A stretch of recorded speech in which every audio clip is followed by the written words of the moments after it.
Mume wangu, kwa nini unakuwa mgumu kunielewa? Kwa nini unakuwa mgumu kunisikiliza? Unajua hili swala ni muhimu kwetu sote.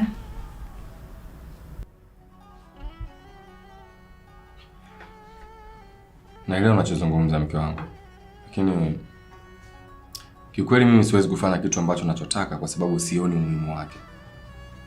Hem, tazama. Mimi na wewe tulioana kwa kiapo ni kwamba tutaishi yote katika shida na raha. Sasa kwa nini leo umenifanya hivyo vitu ambavyo unataka? Naelewa. Lakini kila kilimo hutumainia mavuno. Na pasipo kuwa na mavuno ni muhimu kubadili shamba hili kupata mavuno.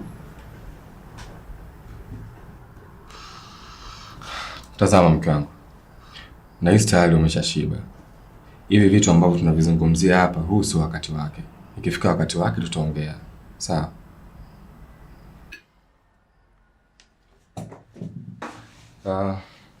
Acha ni muwahi Maliki kwa sababu itakuwa ananisubiria sasa hivi. Lakini ufikirie kila nilichokwambia. Allah akufanyie pesa inshallah. Inshallah mke wangu. Sijui ulikuwa wapi muda wote kuongea maneno mazuri kama haya. Sawa, nitafanya hivyo lakini Mungu akipenda. Inshallah.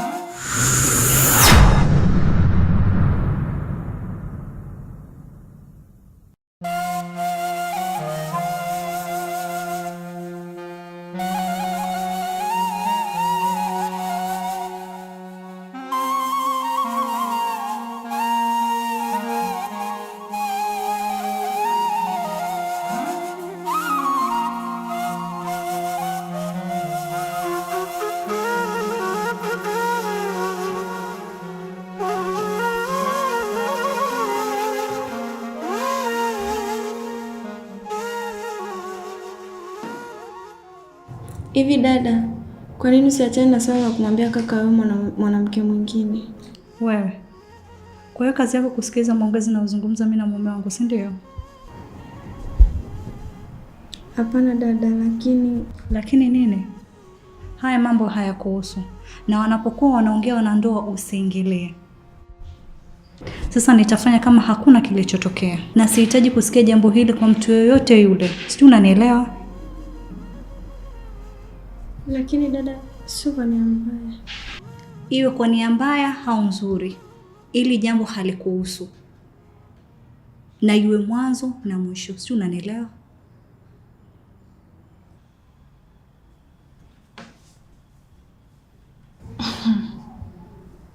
Yaani ingekuwa mimi nimepata mume nikaolewa, afu etio mume wangu wa mwanamke mwingine.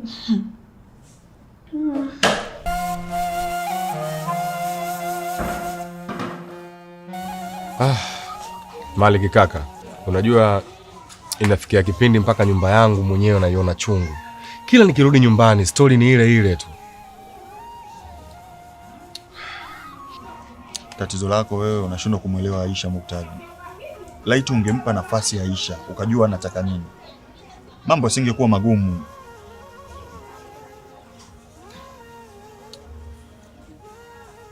Kwa hiyo inamaanisha kwamba wewe unaungana na ujinga wake, si ndio? Sina maana hiyo kaka. Anachomaanisha Aisha kina maana kubwa sana. Aisha hataki kuondoa upendo kati yake yeye na mama yako. Upendo kati yake na mama yangu? Unamaanisha nini ukisema hivyo? Unafahamu fika mama yako anataka mjukuu. Na mpaka sasa hivi tumefanya kila njia ili Aisha apate mtoto lakini imeshindikana. Hivyo ameona kuna nafasi nyingine ambayo ni ya halali kabisa itakayomfanya wewe ukapata mtoto, mama yako akapata mjukuu, na yeye akabaki katika nafasi yake kama kawaida. Malik, haya mambo ya mama yangu achana nayo. Mimi nitazungumza naye mwenyewe. Sawa? Ule nikaage basi tuondoke.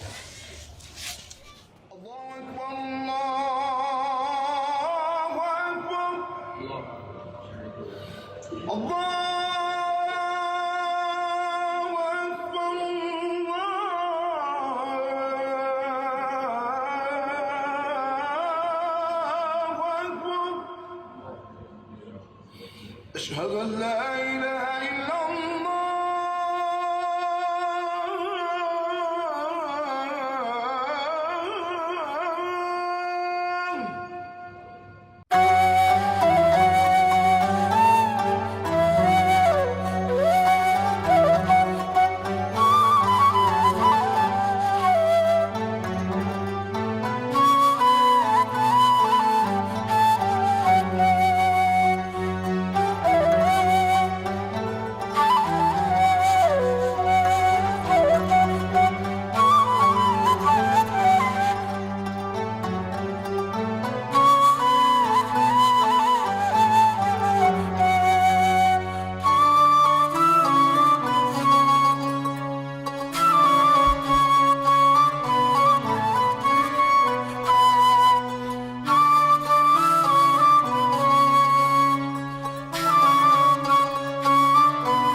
Asalamu alaykum mama wangu. Wa alaykum salam mke wangu mzuri. Vipi hali? Safi tu. Umeshindaje hapa nyumbani? Alhamdulillah. Baby, kuna kitu nataka tuongee kabla hujatoka. Tena. Mke wangu, hivi kwa nini tusiachane na haya mambo kila siku? Nina wazo tofauti kidogo mume wangu, na hili litakuwa ombi kubwa kwako. Unamaanisha nini kusema hivyo? Unakumbuka una deni langu la Kenya? Uliniahidi ni kuombe chochote utafanya ambacho kiko ndani ya uwezo wako.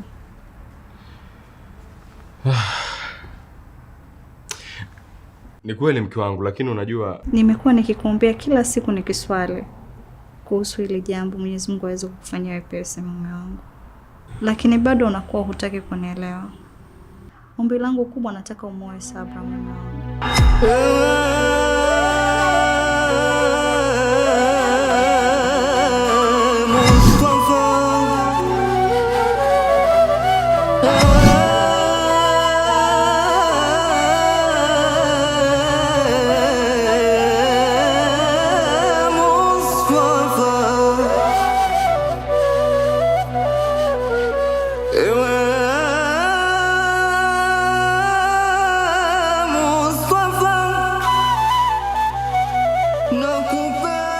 Bismillahir Rahmanir Rahim. Alhamdulillah wassalatu wassalamu ala rasulillah Sayyidina Muhammad bin Abdullah sallallahu alayhi wa ala alihi wa sahbihi wa man wala, amma ba'd. Leo tunaendelea darasa letu kama kawaida tunapofanya darasa zetu, na nimefurahi leo mmekuja, mmependeza, mmewahi darasa. Alhamdulillah, Mungu alipe kheri nyingi. Amin. Leo tutafundishana mambo mawili, hasa ile swali letu la ndoa za mitala. Jambo la kwanza, yale mambo manne ambayo mwanamume anatakiwa ayajue. Haya ni wajibu wa kuyajua. Na la pili, vipi unaandikiwa dhambi usipoyatekeleza. Jambo la kwanza mwanamume lazima afahamu kwamba mwanamke pakulala ni juu yake. Sio ukasema bwana mimi nimekosa pesa ya kodi sasa nitafanyaje? Hiyo si juu yake, ni juu yako wewe mwanamume. Lakini jambo la pili, kula yake ni juu yako wewe mwanamume. Jambo la tatu, matibabu yake ni juu yako wewe mwanamume. Na jambo la nne ni kukutana naye kimwili. Haya mambo lazima yote hakikisha unayafanya, tena unayafanya vizuri. Mtume Muhammad sallallahu alaihi wasallam anasema Mwenyezi Mungu anampenda mtu ambaye anapofanya jambo hulifanya vizuri. Ukifanya jambo ulifanya vizuri, kwa maana kwa 100%. Ukinunua nguo, nunua nguo vizuri. Ukimpa chakula mpe chakula kizuri, ukimtibia mtibie vizuri kwa kadri ya uwezo wako, lakini pia kukutana naye nyumbani, kukutana naye vizuri. Hivyo ndivyo dini inataka. Vinginevyo wewe unaweza ukawa sababu ya hawa kina mama kuyumba yumba. Lakini jambo la pili, chukue ni aya ya Mwenyezi Mungu. Mwenyezi Mungu anasema kwenye Qur'an, wailul lilmutaffifin. Mnaweza mkashangaa bwana shekhi leo anatuletea aya za vipimo kwenye masuala ya ndoa. Ole wao, adhabu kali itawathubutikia wale ambao wanapunguza vipimo. Alladhina idha iktalu ala nas yastawfun wa idha qaluhum aw wazanuhum yukhsirun. Mungu anawapa ole wale ambao wanapotaka wao kufanyiwa haki zao, basi wanafanya inavyotakiwa. Wanataka wafanyiwe inavyotakiwa. Lakini anawatahadharisha wale ambao wao wanapotakiwa wao sasa watoe huduma zao zinakuwa zilofifia. Kwa mfano, wewe mke wako, yeye anakufulia, anakupikia, anakupa haki yako ya nyumba, anakusikiliza vizuri. Lakini ikifika sehemu ya kutekeleza wajibu wako kwa wewe unafanya khiana. Kwa hiyo anasema alladhina idha iktala ala nasi yastawfun wa idha qaluhum aw wazanuhum yukhsirun. Ukifika muda wao kutoa, muda wao kufanya haki zao, muda wao kupima sawa sawa, basi wao huwa wanafanyia khiana wake zao. Kwa hiyo hii vijana wangu mlifahamu, na Mwenyezi Mungu inshallah awaongoze katika hilo. Amen. Lakini pia nakupenda tahadhari watu wanaopenda kuoa kipindi cha Ramadhani. Hawapo wengi. Yupo anaoa labda anakimbilia kutokana na muda wake aliopanga. Lakini wapo watu wakifika Ramadhani karibia anaoa. Ramadhani kisha miezi miwili baadaye atafuta sababu anaacha. Mwenyezi Mungu kupitia Mtume Muhammad sallallahu alaihi wasallam amewakataa na amewalaani wenye kuonja. Anasema Mwenyezi Mungu anawachukia wenye kuonja. Kwa hili ondokeni nalo, na Mwenyezi Mungu awajalie wote mnasikiza maneno na kuyafanyia kazi inshallah. Rabbana atina fid dunya hasana wa fil akhirati hasana wa qina adhaban nar. Rabbi yassirna wa la tu'assir wa tammim bil khair wa bihi nasta'in ya fattah al qulub. Sallallahu ala sayyidina Muhammad wa alihi wasallam.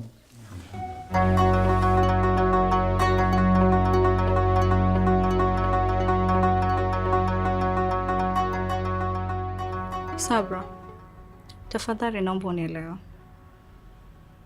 Naomba ukubali kuolewa na mume wangu. Aisha, umechanganyikiwa nini? Mbona sikuelewi? Nina ufahamu wangu timamu kabisa. Sabra, wewe ni mtu wa pekee unayejua kila kitu changu. Ni urafiki zaidi ya undugu. Hata kama, lakini sio mimi kuolewa na shemeji yangu. Ila utanisamea Aisha.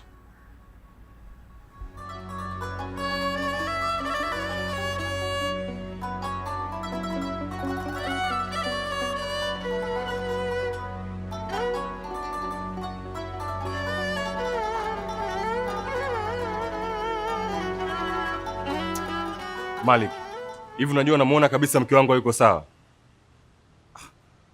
Kwa nini unasema yuko sawa? Kuna kitu kingine kimetokea? Kitu kingine wapi? Ni yale yale tu mambo yake siku zote. Tena hauwezi kuamini sasa hivi anachokifanya, ameamua kunipa Sabla ni muoe kama mke wa pili. Hii alikuwa Sabla ni mtu ambaye amesoma naye tangu utotoni. Hii inawezekana vipi? Sabra huyu unamjua mimi? Sasa kuna Sabla gani mwingine? Ni yeye huyu. Sio, nahisi ameanza kuchanganikiwa. Mwaktari, mimi sidhani kama amechanganyikiwa. Ila wewe ndio utamfanya achanganyikiwe. Sasa kwa nini mimi niwe sababu yeye kuchanganyikiwa? Sabra, mimi na wewe tumesaidiana tokea utotoni. Kwa haya ninayopitia, wewe ndio pekee unaweza kunisaidia kwenye haya na Ni sawa, ninaweza kukusaidia kwa chochote kile, lakini sio mimi kuolewa na mume wako. Yule ni shemeji yangu na tabaki kuwa shemeji yangu. Najua unachomaanisha. Lakini natamani kuona umestirika. Na mimi mwenyewe ndio nimekuchagua wewe kuwa mke mwenzangu. Kiukweli, hilo haliwezi kuniingia akilini. Utanisamea Aisha. Kwa heri. Unauliza? Sababu ni wewe. Kwa sababu hutaki kumsikiliza anachokiwaza. Hebu jaribu kumsikiliza basi, alafu na wewe umpe nafasi. Alafu kumbe Maliki yuko sawa. Kwa sababu light kama ungelikuwa sawa, basi usingekubali kusupport vitu vyake anavyovifanya. Sijui hujanijua vizuri au unanijua. Mimi napenda sana kusikiza mawazo ya mtu. na mara zote huwa naheshimu sana mawazo mazuri. Kwa hiyo unataka kuniambia kwamba mawazo yangu sio mazuri? Wewe ni mtu ambaye ulifaa kunisapoti mawazo yangu na sio ujinga anaofanya yeye. Malik, kwako ni ujinga, ila ukitazama zaidi itamwathiri sana kama hautompa nafasi. Malik, nenda kapumzisha akili yako, kesho tutaongea. Unataka kuniambia kiasi kwamba nimechoka mpaka kuwa naonekana nimechanganyikiwa? Malik, nenda kapumzisha akili yako na imani kabisa kesho utaamka na akili mpya. Tutaongea vizuri. Yaani najua sana. Mara zote huje kunipa nafasi kunisikiliza na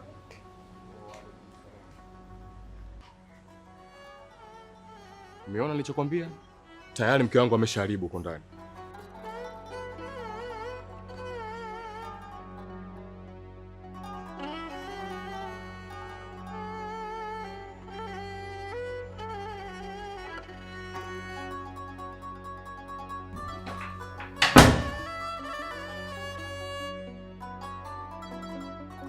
Baby, unajua ulifaa kunishirikisha kila kitu ambacho kinachoendelea.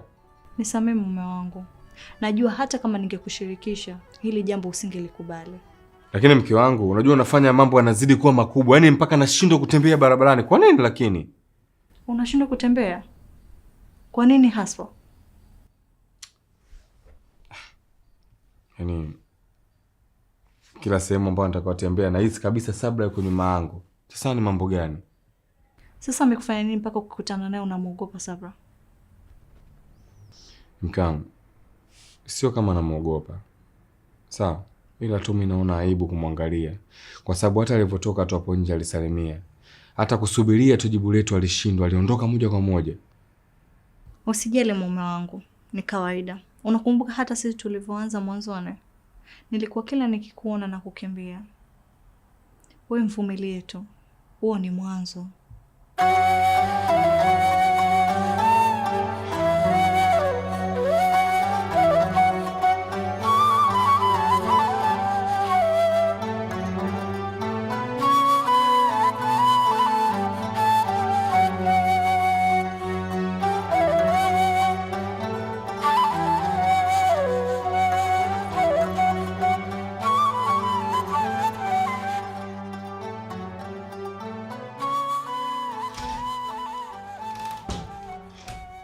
Assalamu alaikum. Wa alaikum salam.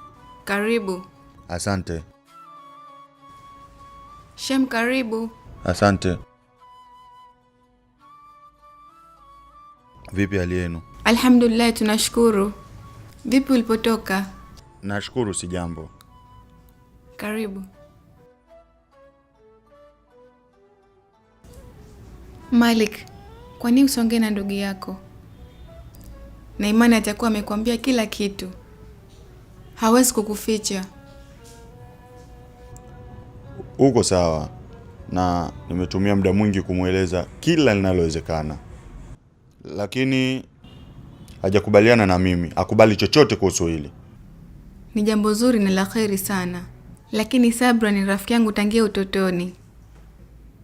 Nazijua tabia zake, na ndio maana nimechagua au mwenzangu. Aisha, hata mimi naelewa hivyo, lakini nimejaribu sana kumshawishi hilo, ila bado ameendelea kung'ang'ana na msimamo wake. Assalamu alaikum. Wa alaikum salam. Naona mnaniteta kwema, lakini Ni kweli tunakuteta, maana huelewi. Naongea na shemeji yangu hapa, ila msimamo wake bado uko pale pale. Anataka umoe Sabra. jamani, kuna ya mambo stahili tumeshazungumza au? Hayataisha haya mambo mpaka mlete Sabra hapa ndani. Sawa, basi acha si twende. Jamani kipenzi, hata kahawa yake hajamaliza. Oh, okay. Na mie, sawa basi nipe hiyo kahawa.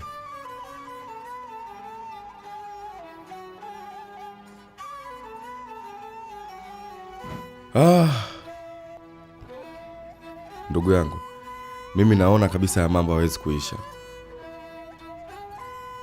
Mukhtar, mimi naona kuepusha haya yote, yaani haya yote, hii migogoro yote ya familia. Fanya hivyo kaka. Unajua kitu ambacho mimi kinaniumiza kichwa? Nilikuwa mimi naenda pale na mke wangu. Sawa, leo hii tena naenda kujitambulisha, nataka kuoa, naenda kutoa posa kumuoa Sabra. Hii inawezekana vipi? Hilo niachie mimi kaka. Mimi nitajua naanzia wapi, naishia wapi. Muhimu ninachokihitaji kwako ni ruksa yako. Sija kuelewa, yani kwamba unamaanisha wewe ndo unataka uende pale au? Hapana. Nitaongea na baba yangu. Baba yangu ataenda kuzungumza na babake Sabra. Alafu tusubirie nini kinaendelea. Malik kaka, uona uwalini ndugu yangu?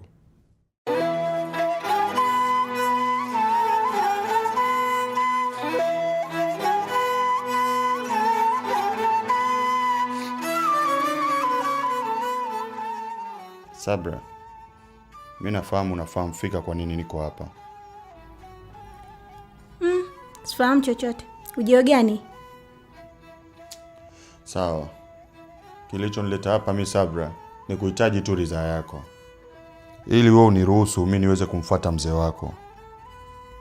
Ridhaa nini? Na kufa baba yangu ili iweje? Sijaelewa. Unajua tulishaongea ni hivi. Mukhtar anataka kuja ukuposa. Kwa hiyo tunahitaji tu ridhaa yako mimi niweze kuja kuonana na mzee. Malik, mimi na Aisha ni marafiki tokea utotoni. Hivyo mimi kuolewa na mume wake kwangu mimi haliwezekani kabisa. Sabra, mimi nafahamu unachomaanisha, lakini hili sio pendekezo langu mimi. Hili ni chaguo la Aisha mwenyewe. Usitoshe ukiangalia inawezekana. Nyie mkuzaliwa tumbo moja. Nyie sio damu moja. Uislamu wetu unaruhusu hilo. Malik, mimi na Aisha ni marafiki tokea utotoni. Hivyo mimi kuolewa na mume wake kwangu mimi haliwezekani kabisa. Uko sawa, sikupingi.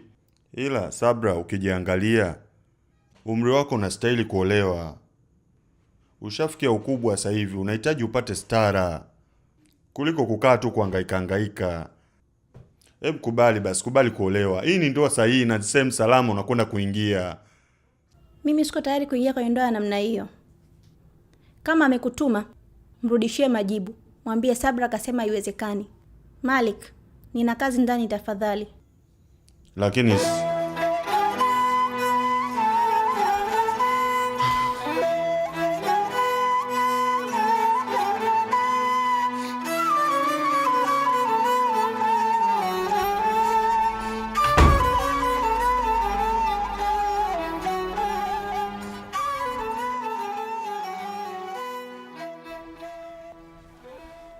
Halo, assalamu alaikum. Wa alaikum salam kaka. Kaka, huku mambo yashakuwa magumu. Mimi nilijua tu kitu lazima kitatokea. Unajua tangu mwanzo nilikuwa nawaambia, lakini mlikuwa mnaniona mimi kama mtoto vile. Usiwe na wasiwasi kaka. Hili jambo nitalimaliza mwenyewe. Sawa. Nikutakia kila laheri. Haya, inshallah baadaye.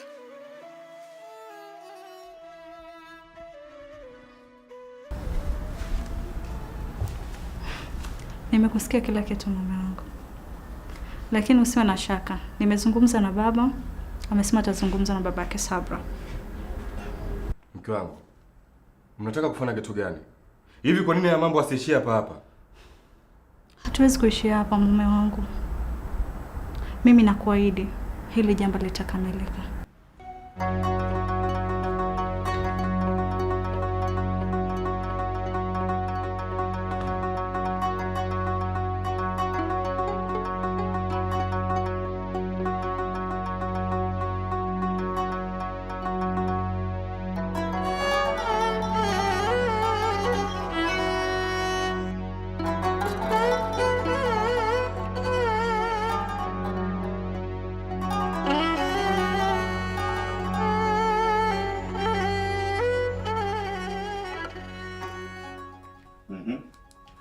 Malik.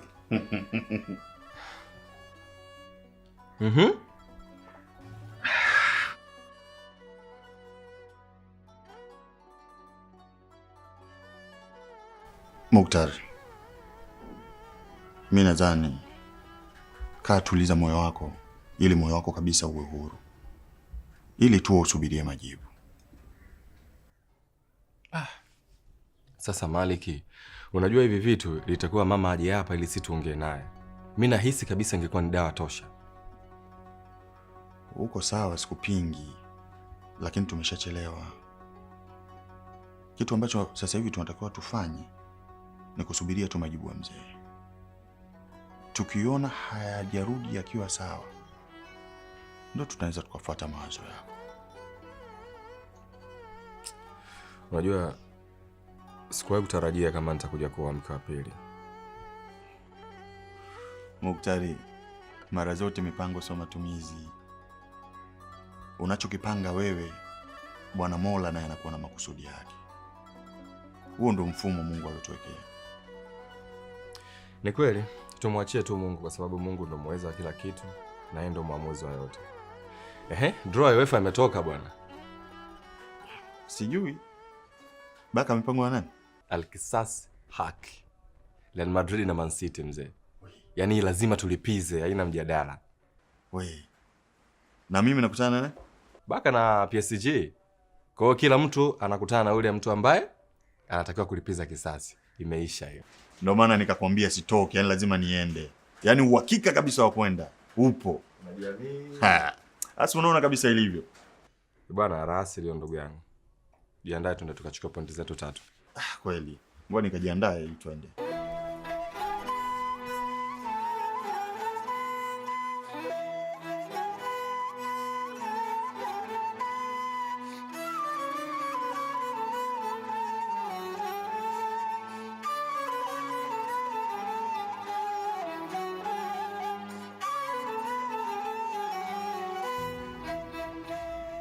Salamu alaikum. Wa alaikum salam. Dadako anafanya nini? Ameingia ndani kuswali, ila nahisi atakuwa amemaliza kuswali. Wewe ushaswali? Nimeshashika uzu na mimi nilikuwa naenda kuswali. Haya, kaniitie maana hata siingi, nitakaa hapa nje.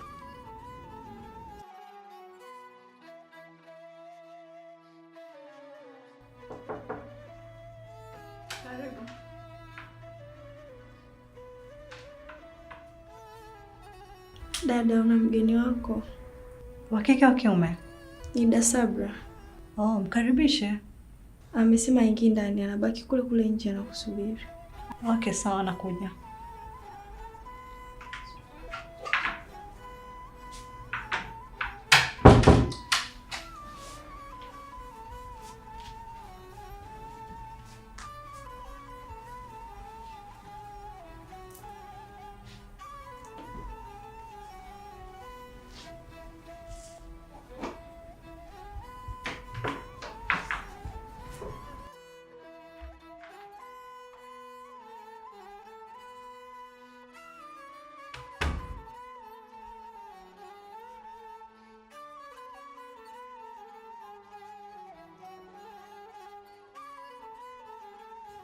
Asalamu alaikum. Wa alaikum salam mke wangu. Vipi umeme upo huko? Umeme upo, kwani vipi? Tulikuwa tunakuja kuangalia mpira mimi na Maliki. Kwa hiyo ningeomba utengenezee nkasusi. Sawa, hakuna shida. Basi nitazungumza na Sabra mara moja then nitakutengezea lazizi. Sabra amekuja nyumbani hapo? Ndiyo, kwani vipi? Hamna kitu. Mimi naenda kuangalia mpira kwa Maliki. Jamani mume wangu. Yaani unakuwa kama mtoto mambo yako. Bwana niache bwana baadaye. Haya, baadaye mume wangu.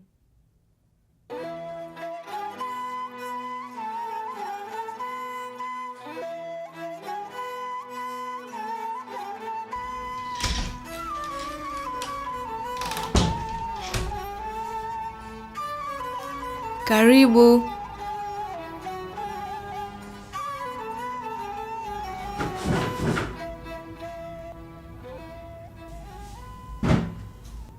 Asalamu alaikum. Wa alaikum salam. Kwanza nimshukuru Mungu kwa kupigia uje na ukaja. Pili, Sabra, hili ombi langu tafadhali kubali ombi langu. Aisha, mimi kabla ya yote nina maswali haya mawili. Majibu yako ndo yataamua hatima ya hili swali. Kwanza, kwa nini unataka niolewe na Mukhtar?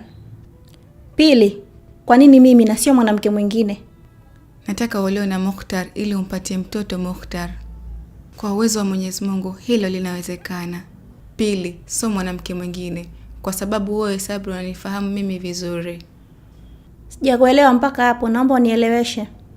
Sabra, unajua tatizo langu. Tokea nipate ajali, imekuwa ngumu mimi kupata ujauzito. Na unajua kiasi gani mama mkwangu anahitaji wajukuu. Sawa, kwa nini niwe mimi na sio mwanamke mwingine? Sabra, mimi nakufahamu vizuri na unanifahamu mimi vizuri.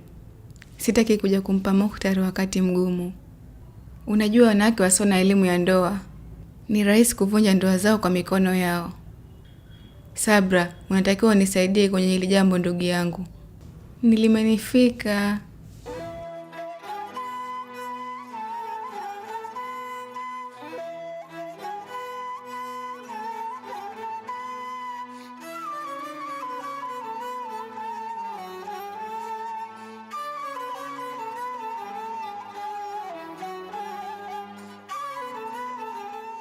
Alhamdulillah, hili jambo limekamilika. Limebaki siku na saa tu. Hata hivyo mume wangu nimekununulia zawadi. Wow. Asante sana mke wangu. Naomba unipigie pasi vizuri kwa sababu kesho ni siku ya Ijumaa, kwa nitaondoka nao. Hapana, hii sio ya kesho. Kanzu yako ya kesho nimeshakufulia. Kesho inshallah mapema nitakunyoshea. Lakini hii ni kwa ajili ya ndoa yako. Unasema? Umenielewa bwana, acha mambo yako. Na mimi nikitoka kesho kazini nitaelekea kwa baba. Sawa. Kuna nini mke wangu? Kwema lakini? Kwema. Nitaenda tu kumshukuru baba, maana nahisi bila yeye hili jambo lisingefikia hapa. Kwa hiyo nikupitie au? Hapana. Nita request wewe ukitoka zako huko rudi zako tu nyumbani. Mimi nita request. Sawa, lakini mimi nikitoka zangu hapa nitaenda zangu kwa Malik kuangalia mpira. Kwa kama una ratiba zako zingine zozote sawa. Ila kama una ratiba utanipitia. Hakuna shida. Ila nyie na mipira yenu bwana mmeshanichosha for sure. Sasa mke wangu nataka nifanyaje? Nikibeti. Nifanyaje? Enjoy.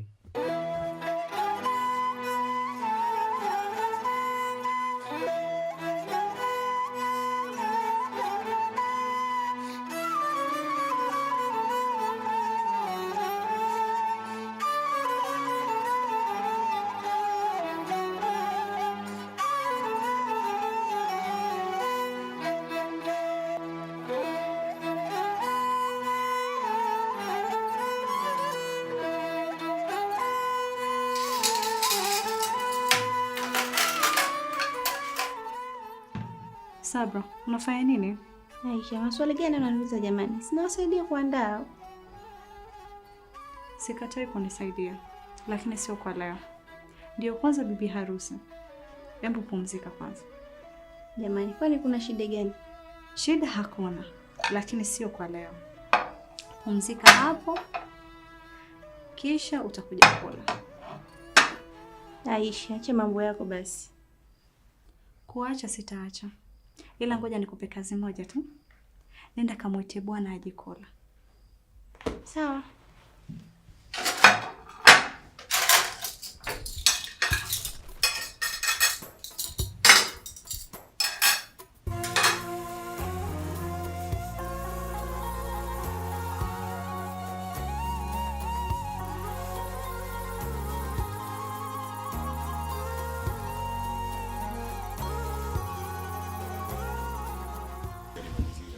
Kama unasema zilikuja kwa wakati yule shehe anagawa tende zile. Kama aligawa kwa watu wote, alafu mwisho. Wa alaikum salaam. Wa alaikum salaam mdogo wangu Fatma. Una jina kubwa sana hujui tu. Shukrani. Karibuni. Asante. Fatma. Tuletee na zile keki. Leo sijapika keki. Labda nifanye kununua. Achana nazo, kama ni za kununua acha tu. Mimi nafikiri hata hii tu kahawa inatosha. Sawa. Asante. Wewe hapo. Yaani muda wote unanipigisha story nyingine tofauti tofauti. Kwa niseme wewe sasa. Kunaendeleaje huko nyumbani? Nyumbani bwana. Kuko sawa zaidi ya sawa. Unajua Aisha amekuwa mkarimu sana na amekuwa na furaha sana. Kabla kukuuliza nilitarajia hilo. Yaani tumetumia muda mwingi kuomba jambo la heri na Mungu ametutimizia vile vile.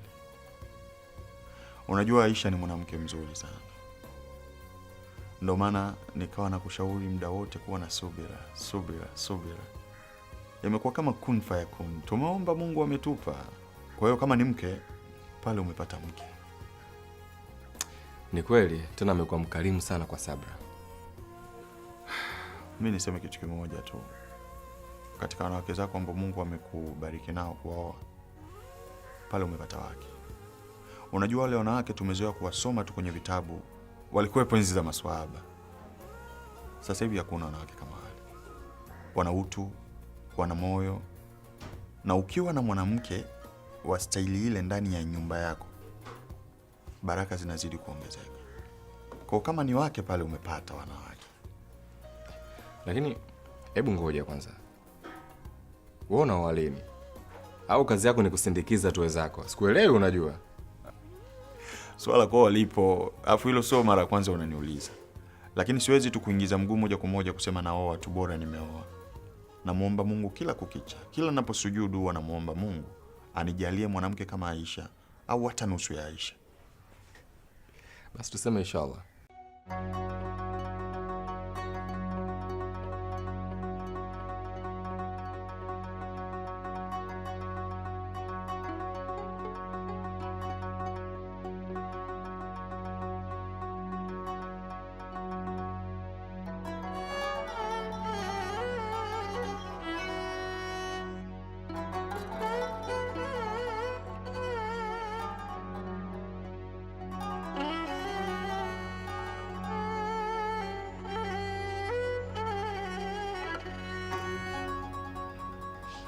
Na series fulani hivi ya Kituruki ina mandhari ya kifalme. Hivi inaitwaje ile tamthilia?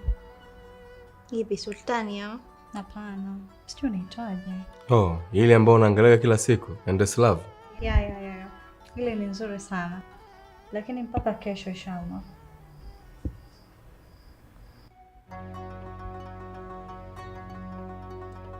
Leo kuna tamthilia za Kifilipino za mapenzi. Asho, nifuate.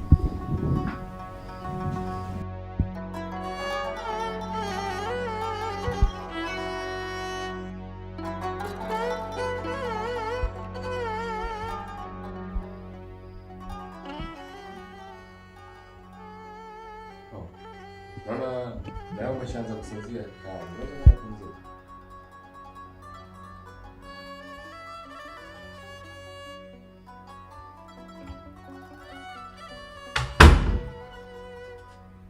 Haya, nendeni mkapumzike, nimeshawaandalia. Aisha, kuna kitu nimesahau chumbani kwako na kuja kupata. Sawa? Sabra, wewe tangulia chumbani na kuja, sawa?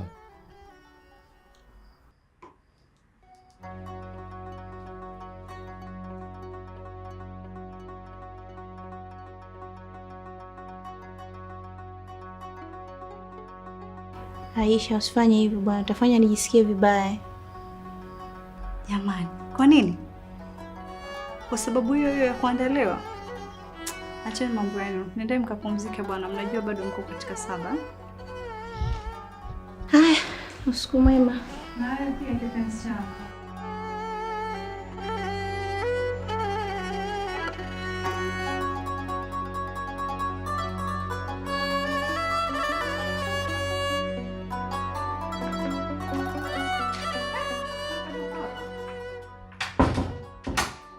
Unajua unamtia unyonge mwenzako Kola.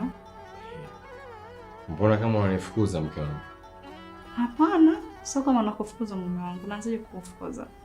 Ila ndio mwanzo wa fungate yenu. Inabidi uwe na mwenzako. Haipendezi kumwacha peke yake. Sawa mke wangu, nitaenda. Lakini unajua nimekuumiza sana. Kwasa. Naelewa. Maliza kwanza 7. Mimi nipo.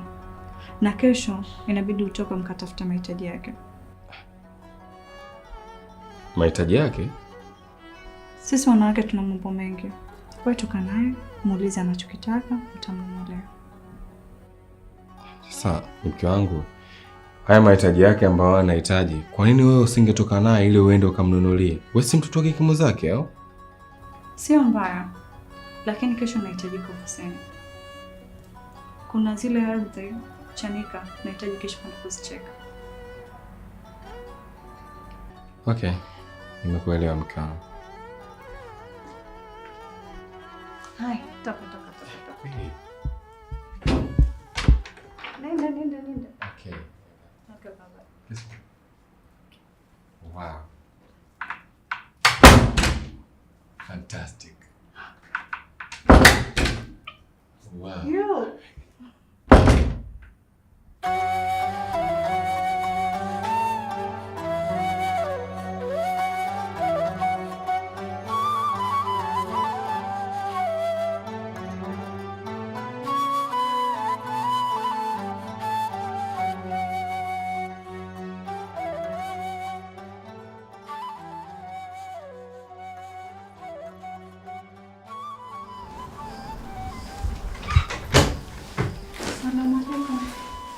Waalaikum salaam. Mimi natoka, nyie ndo mnaingia. Wapi size? Nenda ofisini mara moja. Kuna kitu sijamalizia, ila kama nusu saa nitakuwa nimesharudi hapa. Oh. Kwa hiyo naweza nikakusindikiza? Kwani ujiona hapo gari inanisubiri? Kumbe wewe ndo umerequest hapo gari nje? Yep. Mimi ndo nimerequest. Haya, baadaye. Sabra, chochote utachohitaji utamwambia Ashura. Sawa. Okay, sawa. Basi ngoja mimi nimtoe hapo nje, sawa?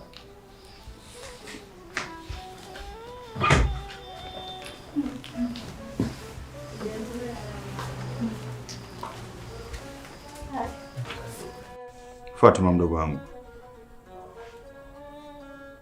Nini unakosa humu ndani? Kuna kitu shehe kunambia kaka anahitaji hiki afu nikashindwa kukununulia? Kuna kitu ambacho chanambia nataka kula mimi nikashindwa kuleta? Nilikuwa nakuamini sana mdogo wangu. Sana. Lakini mbona unanivunja moyo? Huku unapoelekea unakwenda kutuaibisha. Kwa nini unafanya hivi? Sasa kaka, mimi kosa langu hapo liko wapi? Kosa lako liko wapi? Ina maana wewe hujui kosa lako? Yaani kuongea chote ninachokisema wewe hujui kosa lako? Aisee. Vipi huyu mwanaume unataka kumleta hapa nyumbani yakoe? Mwanaume anavaa nguo huku chini ya kiuno. Alafu nazungumza unasema wewe hujui kosa lako? Kweli?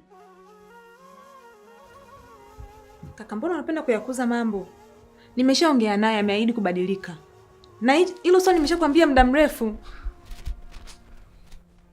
Kubadilika. Yaani kama unaona tu kupaka rangi, unaweza ukapaka rangi tu hapo ikabadilika ikawa rangi nyingine.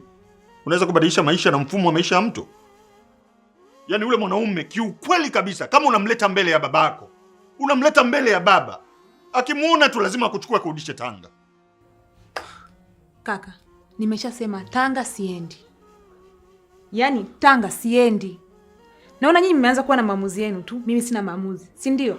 Mnapanga mnachokitaka. Nimeshasema Tanga siendi na sitoenda. Na naondoka.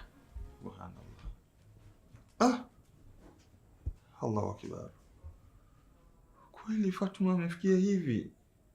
Fatuma, Karibu. Hapa ndo nyumbani. Muda wote karibu. Asante, pazuri. Ila sema Nini sasa? Hivi Sabra, unalijua uko wapi na kwa nini uko hapa? Nipo kwangu na nimeolewa. Kwani vipi? Dada, mimi kichwa changu kizito na hapa hauko salama sana. Kivipi? Mbona sikuelewi? Hii nyumba sio nzuri kwako. Kuna kitu kitakuja kukupata kama hautofanya kitu.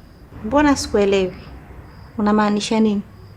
Dada yangu, wewe hapa upo kama mateka au niseme mtumwa. Yaani kiufupi umetekwa. Nimetekwa na nani? Na kwa nini? Mbona sikuelewi? Hapa wewe umekuja kwa mipango na wala sio mapenzi. Hawa watu wana mipango yao. Hapa unahitajika uzae kisha wakufukuze, mtoto abaki na baba yake. Sasa ukiendelea kujifanya na samaleku zako umekwisha. Sasa mimi ninakwambia, twende kwa mtaalamu, tugeuze mambo. Wewe ubaki na mtoto wako na yeye atoke. La sivyo hautotoboa. Una maneno mengi bwana. Wacha nikusindikize, niwaandalie chakula mezani na narudi muda sio mrefu. Umeona eh? Umeona? Wao wanaenda kazini, wanakuacha nyumbani kama beki tatu. Haya, shauri lako.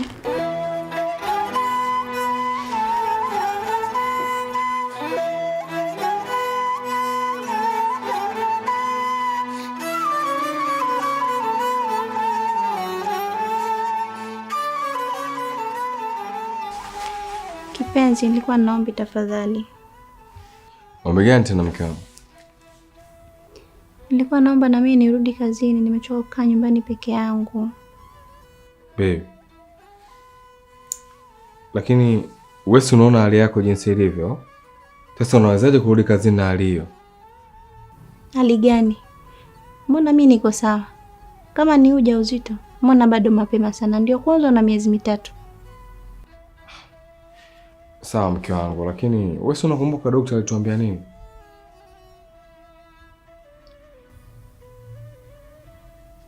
Wewe kama utaki niambie tu, usilete habari za madaktari, wao sio miungu.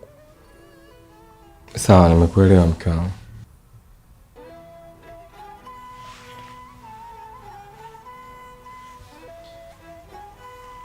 Naomba unipe muda tafadhali. Tutaliongelea ili mimi na wewe tuko na maisha. Sawa?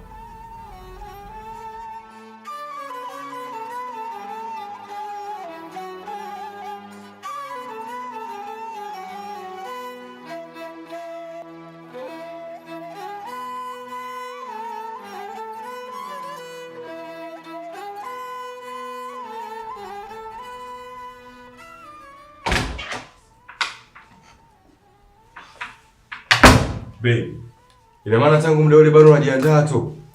Namalizia babe. Nilikuwa naongea na Sabra, ameniambia kwamba anataka kurudi kazini. Hili kwa upande wako unalionaje? Kwa nini amewaza hilo? Wakati tulikubaliana kuwa mpaka atakapojifungua ndio utaendelea na kazi. Sielewi, unajua hata mwenyewe nashangaa. Na wewe umemjibu nini? Na si unajua daktari alisema kuwa kwa sasa hivi hafai kufanya kazi kwa ajili ya matatizo yake. Ya, naelewa, lakini mimi kitu ambacho nimemjibu nilimwambia tu kwamba sisi wote watatu tutakuwa pamoja kisha tutadiscuss ile jambo na litaisha. Basi inshallah mimi nitazungumza naye. Sawa. Basi jiandae, naona muda wote tu bado unajilemba hapo. Okay baby, natoka sasa hivi. Sawa. Sasa hivi. Sawa.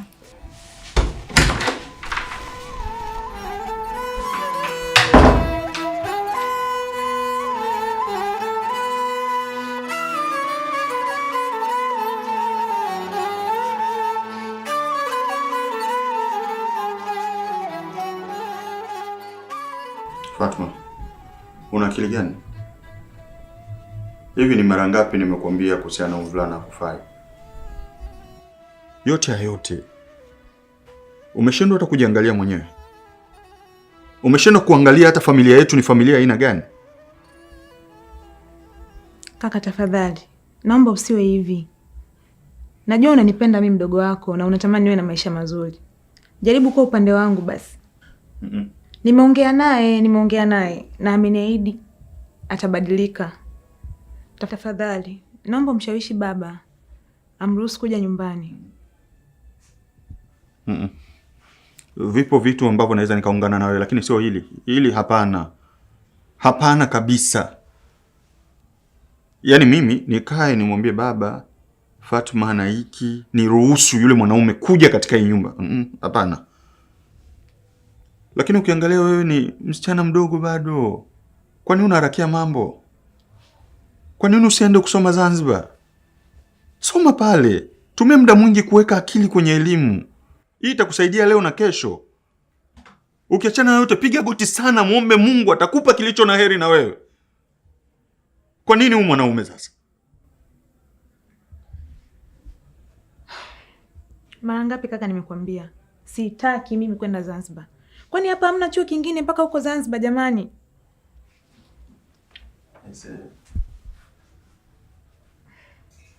Ndo niseme ni mapenzi? Niseme umechanganyikiwa? Ikiwa ni Muislamu kabisa, hakuna kipindi cha swala ambacho unakosa. Kweli ujui kama Zanzibar ndio kuna chuo bora cha Kiislamu hapa Tanzania? Ujui?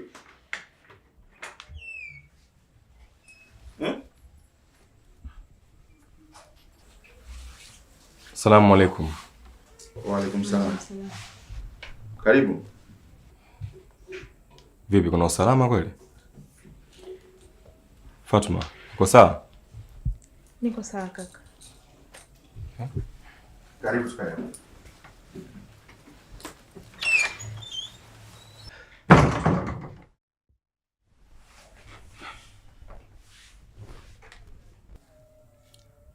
Imekuwaje? Umewahi kutoka kazini au kuingia kabisa? Ndugu yangu Malik, hizi ndoa za mitahala mzee ni heli tuachie tu maswahaba.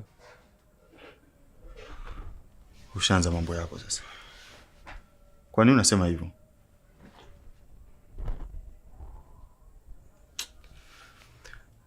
Sabla ameniomba kurudi kazini.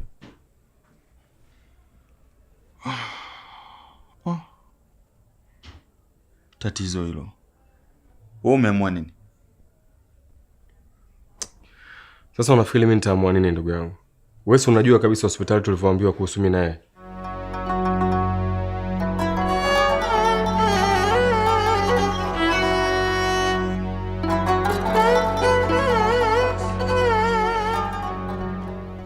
Hivi kaka yako yupo dunia gani? Mbona ana wivu hivi? Sasa mimi kwa kibaya gani hapa nilichokivaa? Saidi, angalia maneno yako. Sasa kaka yangu awe na wivu na wewe kwa kipi? Ni kweli ana wivu. Maana ananiona mimi napendeza nini na shine. Afu yana tuswaga zake zile za kizee. Anataka kila mtu awe kama yeye yani. Mimi naona hauna cha kuongea. Na kuambia vitu ili ubadilike, uweze kubalika nyumbani, unaanza kuleta mambo ya usela. Kwa hiyo mimi ni msela. Mimi ni msela mavi au si? Sijasema hivyo. Nakwambia vitu ili ubadilike, uweze kukubalika nyumbani. Au hauna nia kuja nyumbani? Kwa hiyo mimi sina nia kuja kwani. Basi poa. Ufuate hao wenye nia. Hello. Mambo baby. Poa, mzima.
Kaka Malik, samahani mara moja.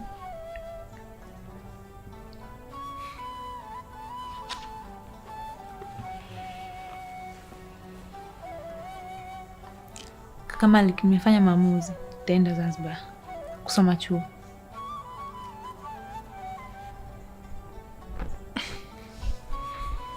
Umesema?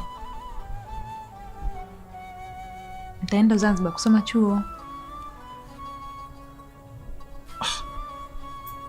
Sijakusikia vizuri. Umesemaje? Kaka jamani, nimesema hivi, nataka kwenda Zanzibar kusoma chuo. Alhamdulillah. Fatuma mdogo wangu, umefanya maamuzi mazuri sana. Umefanya maamuzi yenye heri na wewe. Muda mwingi tumetumia kulumbana kwenye hili, lakini Mungu kaita wepesi wake. Na kitu ambacho ulikuwa ukijui, kule Zanzibar utakapokuwa chuoni utakutana na marafiki wazuri wenye heri na wewe, na wenye kuijua dini vizuri kabisa. Kwa hongera kwa maamuzi haya. Lakini nina ombi moja. Ombi gani tena ushaanza? Nataka kabla sijaenda chuo uninunulie nguo hata 2 tu. Ni nguo tu, hakuna kingine? Hapana kaka. Nguo 2 tu au 3 kwa sababu yani kwenda chuo alafu nina nguo zote za zamani, sio kweli. Mashaallah. Sasa sio nguo 2 tu, nanunua nguo 10. Nenda sasa hivi kajiandae tuondoke. 10 nanunua 10 na vitu vingine vyote nanunua leo. Jiandae sasa hivi tuondoke. Ngoja kwanza. Mbona una shauku kunizidi mimi? Kuna nini hapo? Unafikiri unaeleweka? Na kujua vizuri sana, uchele kubadilika huko kama kinyonga. Muda wote unaweza kuniambia ulikuwa unanitania. Hapana. Naenda sasa hivi kujiandaa.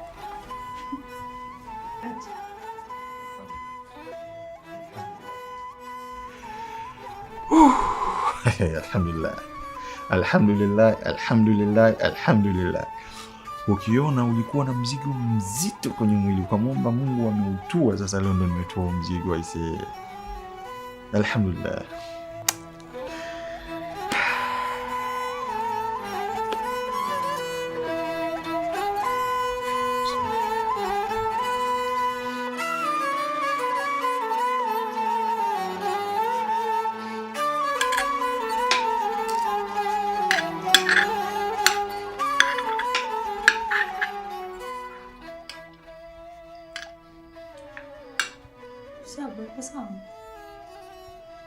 Niko sawa. Kwa nini? Naonekana siko sawa? Hakuna. Kama uko sawa basi ni vizuri. Nilijua hauko sawa. Ningelikuwa siko sawa ningeliwaambia.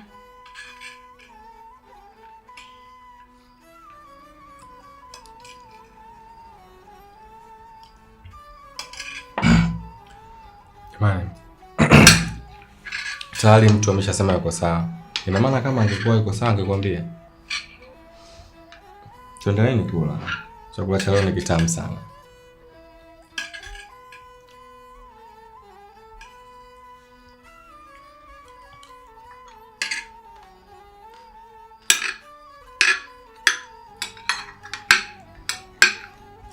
Alafu mimi tayari nishamaliza chakula, nyinyi bado tu muda wote mnaendelea kula.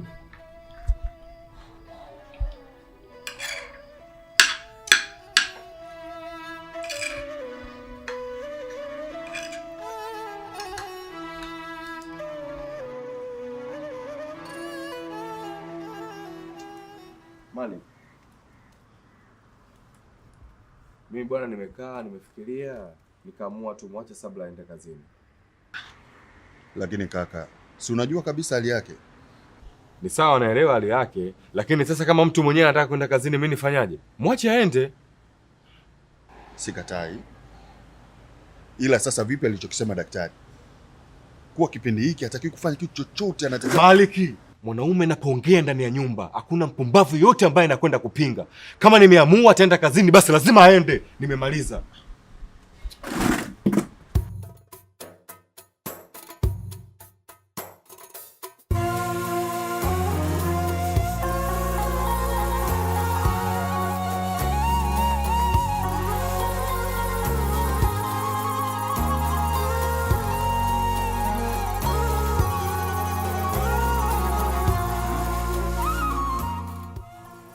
hata simu yako wala kuona sura yako.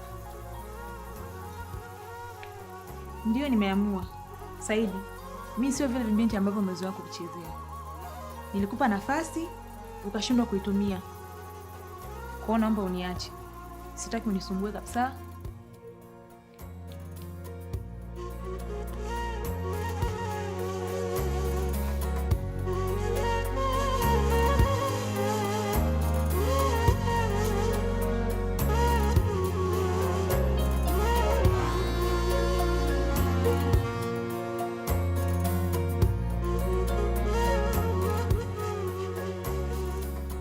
Mashallah, umependeza sana. Hivi Aisha, una matatizo gani lakini na mimi? Usioni nimekaa na mume wangu au unajileta? Ina maana mimi sina haki ya kuwa na mume wangu au? Sabra, unamaanisha nini kusema hivyo? Najua una haki na wajibu wa kusema vitu kama hivyo mdogo wangu. Kwani tatizo liko wapi? Kama nina maongezi na mume wangu je?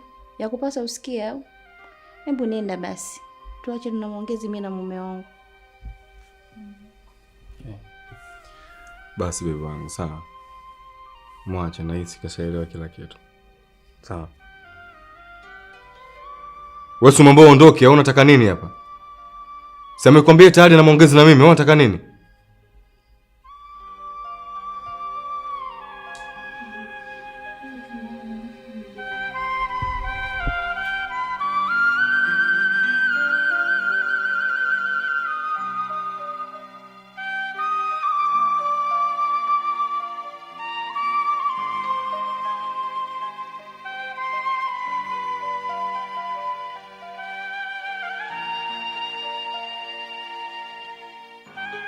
Yaani hata siamini kama ni Sabra huyu Shemu.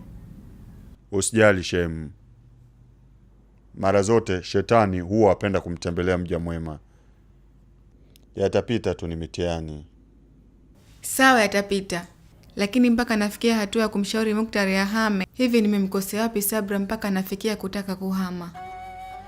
Shemu, hilo haliwezi kutokea. Na wala sitoruhusu litokee. Nitajaribu kukaa na Muktari vizuri, alafu nitazungumza naye. Na uhakika yote yatapita na itamfanya Sabra arudi katika hali ya kawaida. Sawa Shemu, nimekuelewa. Lakini najisikia vibaya sana kama nimemkosea Sabra na kuto kuniambia. Wewe usijali, shemeji yangu. Wewe nenda kapumzike. Mengine yote niachie mimi. Mimi ndo nitajua nini nafanya ama natumia njia gani kuhakikisha Muktari anarudi katika wakati wake wa usawa. Sawa? Sawa shemeji, nashukuru. Kikubwa ni kumwomba Mungu tu atuepushie na hii mitihani. Amina, inshallah shemeji. Allah atusaidie.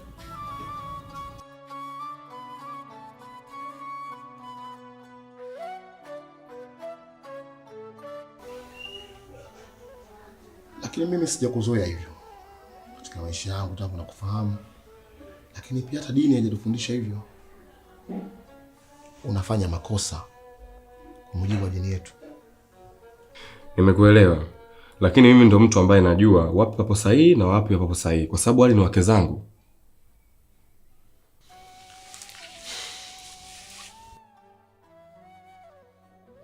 Ndoa za wake wengi ni mtihani. Ndoa za wake wengi zinahitaji subira sana. Na tulipoambiwa tuwe wake wawili, watatu na wanne, maana yake pale tulitengenezwa kwa ajili ya kupimwa uwezo wetu wa kufikiria. Tulipimwa pale maarifa yetu yapoje. Mwenyezi Mungu hawezi kuzungumza kitu kizembezembe. Hebu sikia Mwenyezi Mungu amesemaje. Mungu amesema waashiruhunna bil ma'ruf. Ishi nao kwa wema. Lakini wale wafasiri wa hizi aya, tunasema ulama utafsiri, wao wametafsiri kwamba ishi nao kwa akili. Kwa maana wanawake wao ni nusu kila kitu. Mtume anasema wanawake ni nusu akili na nusu dini. Impata aliyetimia ni bahati tu. Kwa hiyo jitahidi kadri ya uwezo wako kwamba uende njia ambayo Mwenyezi Mungu amekuamrisha, vinginevyo utapotea habibi.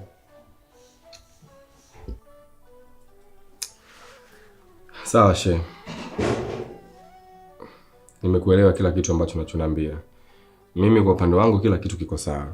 Lakini kama kutakuwa kuna shida yoyote, basi nitakufuata ili niweze kupata ushauri wako. Asante sana inshallah. Mwenyezi Mungu akuongoze inshallah.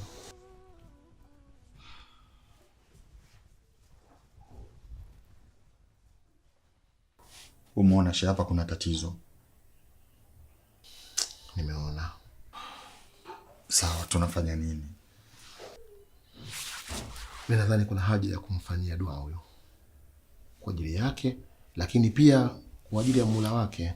Wajua, ukisipokuwa mwadilifu kwenye ndoa ni rahisi sana Mwenyezi Mungu Subhanahu wa Ta'ala kukuadhibu, kwa sababu ndoa za wake wawili sio lazima. Tunaoa wake wawili kwenye uwezo. Fa in khiftum an la tuqsitu fil yatama fankihu ma ataba lakum min an-nisa'i mathna. Oa wawili wa thulatha wa ruba', watatu na wanne, lakini angalia fa in khiftum an la ta'dilu fawahida. Ukiona unachelea kufanya uadilifu, siwezi kuwa mwadilifu, basi oa mmoja tu. Huna haja ya kuoa wake wawili. Sasa tusipomnyoosha vizuri tutamkosa.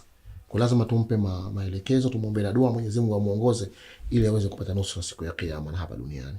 Kwa jua hili jambo dogo tu, Mungu atatengeneza inshallah. Sawa, ngoja nimwone. Inshallah.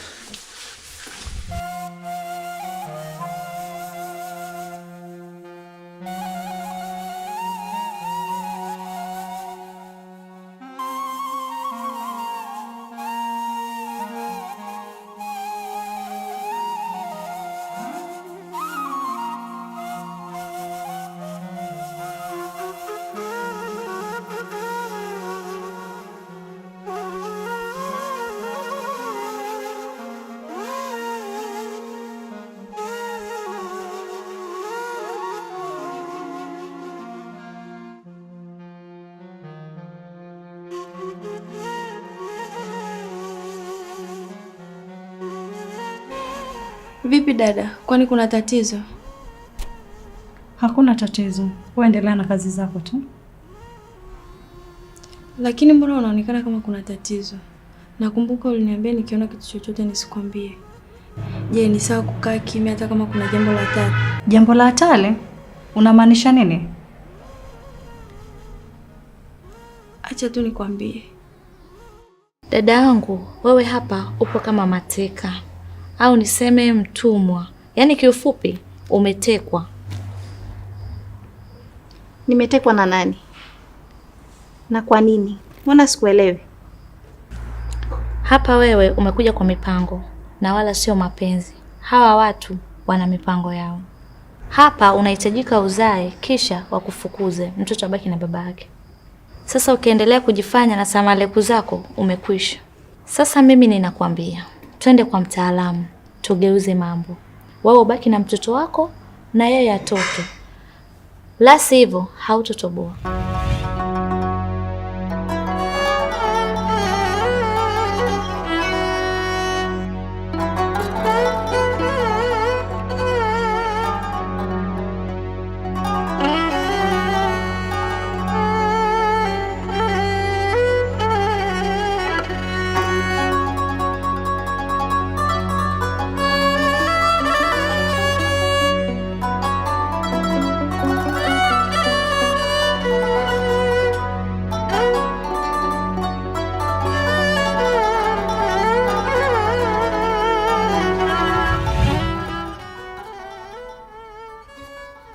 Sasa sikuweza kukuambia kwa sababu ulinikataza.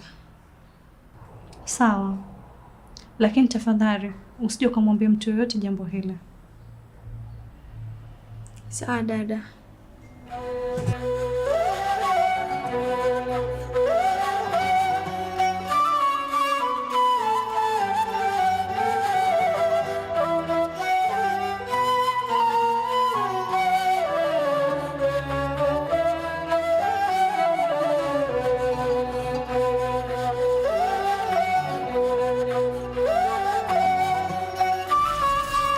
Assalamu alaikum.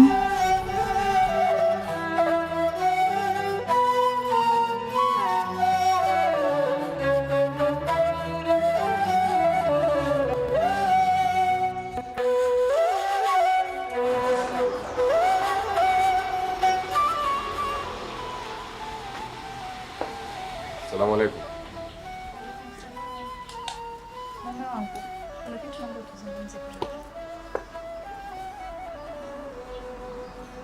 Hebu ongea haraka maana mwenzako anasubiri dawa kwa chumbani. Mume wangu, unajua Sabra amebadilika kidogo. Amekuwa mkali sasa hivi. Na hiyo yote ni sababu ya hali yake aliyokuwa nayo. Kwa hiyo unataka mimi nifanyaje?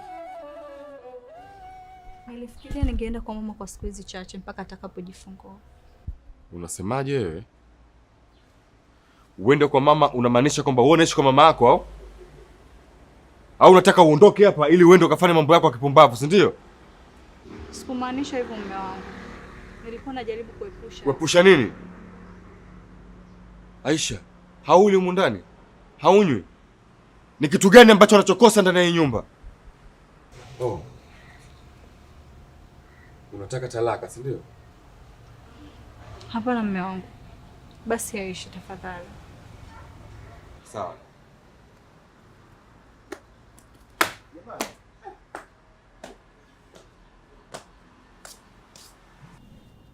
Baba, hii ni ndoa, japo sio ndoa yangu, ila kwa hatua ilipofikia inabidi tuinusuru. Ndio sababu kubwa ilionifanya mimi nije kukwambia. Sabra huyu wangu amefikia hatua ya kufanya upuuzi huu. Inna lillahi wa inna ilaihi rajiun. Huu ni msiba, ni msiba mkubwa. Lazima kutakuwa kuna sababu. Ukituliza akili vizuri, jinsi nilivyokuambia, unapata jibu kabisa. Salma itakuwa anajua kila kitu.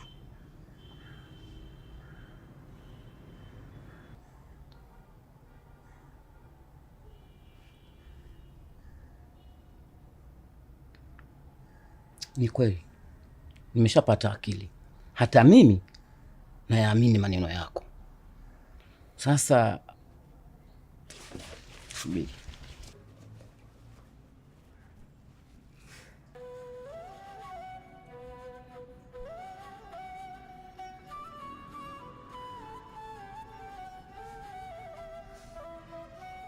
Asalamu alaykum. Alhamdulillah. Bila shaka nanyi ni wazima huko. Samahani sana. Nakuomba uje na wake zako wote wawili. Hapa nyumbani kwangu na wasubiri. Ikibidi muda huu. Sawa. Shukrani. Haya, asante. Inshallah. Ala tafanya. Amin.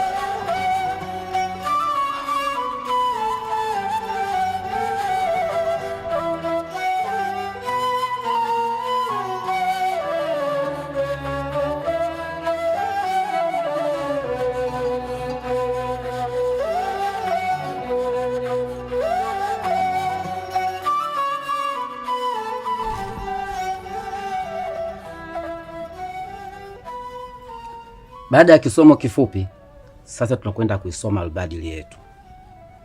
Bila shaka sote tunajua albadili ina nguvu na haikopeshi. Lakini kabla hatujasoma albadili yetu, sharti tuulizane wenyewe kwa wenyewe. Ni nani aliyoshiriki kwenye hili tatizo, kwenye hili jambo? Naanza na Aisha. Nabe baba. Je, umeshiriki kwenye hili jambo? Hapana babangu. Mwanangu Sabra, umeshiriki kwenye hili jambo? Hapana baba.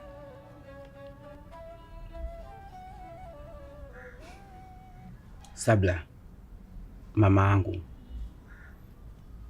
binti yangu wa pekee, binti yangu mpendwa, nakuuliza tena mama, hujashiriki kwenye hili jambo? Maana albadili ina nguvu, albadili haikopeshi. Mimi najua kila kitu ulichokifanya na Salima, toka mwanzo hadi mwisho. Ndio maana nakusisitiza, hujafanya hili jambo, hujashiriki. Hapana baba. Shehe, mimi nafikiri tutie nia, tulianze jambo letu rasmi. Basi.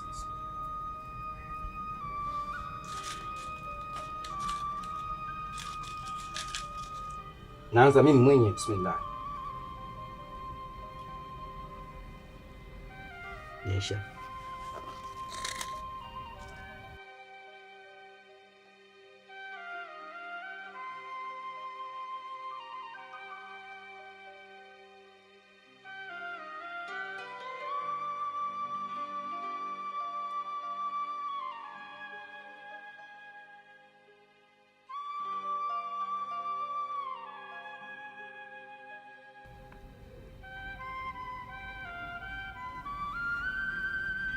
Sabula, ndo tuchelewesha mama. Baba, naomba unisamehe. Dada, naomba unisamehe. Pamoja na mume wangu, naomba unisamehe. Yote haya yametokea kwa sababu mimi ndo chanzo cha haya yote. Salma amenishirikisha katika haya mambo mabaya.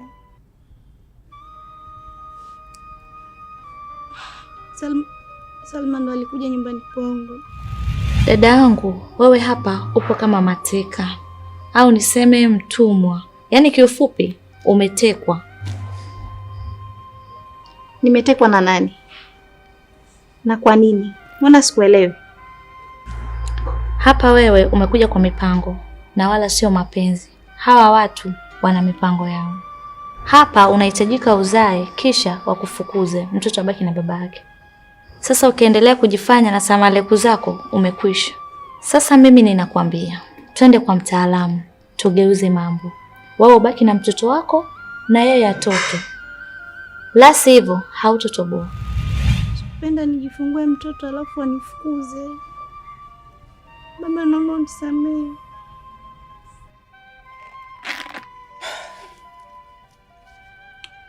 Mimi siwezi kusema kwamba ninakusamehe au sikusamehe. Msamaha huo muombe mumeo na mke mwenzako. Mumeo ndio kila kitu kwako. Mumeo ndio mwenye madaraka yote juu yako. Hujanikosea mimi. Umemkosea mumeo na mke mwenza. Waombe msamaha. Hao kama watakuridhia, mashahofu, sina kinyongo tena. Lakini kama mumeo ataamua kukuacha kwa ajili ya hili, sitomlaumu. Ni haki yake, ni sheria yake, na yeye ndio mwenye mamlaka juu yako.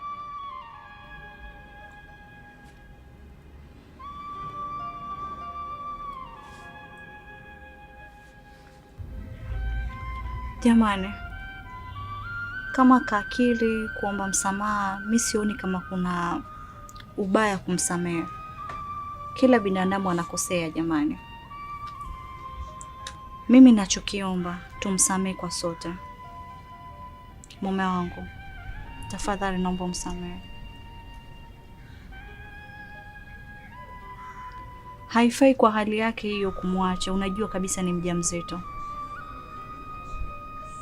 Pia ningependa inshallah Allah akitujalia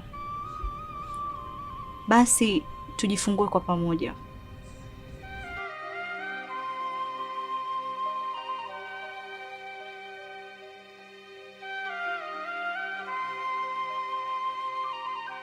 Aisha, unasema? Ni kweli shemeji. Siku chache zilizopita hali yangu haikuwa nzuri. So nilienda kliniki kwa ajili ya vipimo. Nikagundulika na ujauzito.